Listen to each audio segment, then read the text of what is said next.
burned at stake, strangled and hanged, raped and shot and stabbed to death, throats slashed, left to bleed to death. These are just some of the ways transgender people were killed in different parts of the world, in different times in the history of our humanity.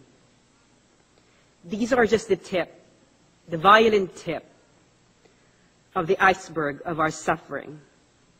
I can go on and on, reciting a litany of indignity upon indignity, but my time is not enough to name all the acts of atrocious cruelty that transgender people experience. But what is the point of counting the dead bodies of our fellow human beings, of narrating how we suffer, and of opposing violence against us if we don't challenge the root of our oppression?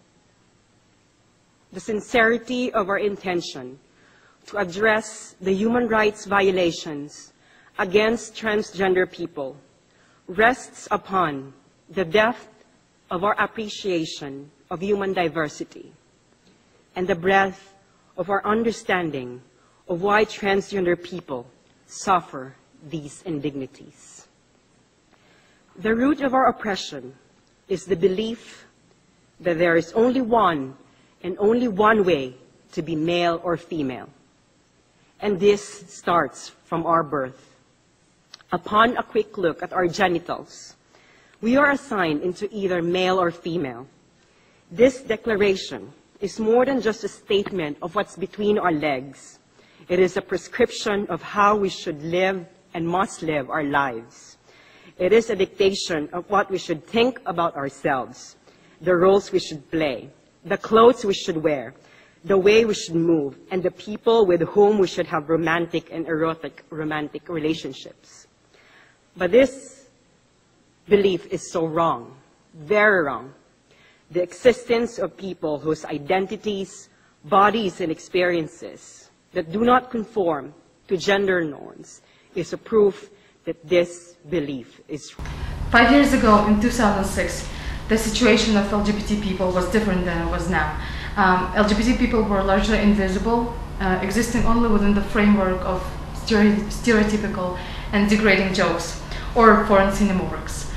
By the mass media, law enforcement officers, the government, the ombudsman, or the ordinary people, homosexuality was considered a social disease that comes from. With regards to HIV/AIDS prevention, there's still a lot of work to do because there's still a high level of homophobia and transphobia in healthcare institutions and HIV/AIDS organizations. This leads to inaccessibility of healthcare for lesbian, gay, bisexual, and transgender people, and thus greater health and HIV/AIDS risks for the general population. The LGBT movement in Kyrgyzstan and Central Asia is only at the beginning of a very long road towards recognition and equality.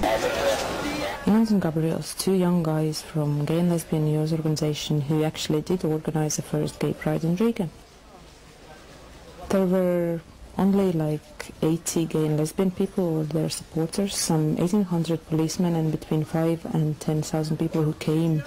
Not all of them were openly anti-gay, but most of them came just for that reason. People who participated in the march said that being inside, it was really amazing to see how people became so angry seeing the hateful faces, angry eyes, that it was really an extraordinary experience. And here you can see different political groups that actually have radically different opinions. However, after the Pride, on one radical website there were pictures and comments. This time it doesn't matter whether you're Latin or Russian, we all stand together against the enemy. So in a way, gays and lesbians managed to unite people who before that didn't even speak to each other.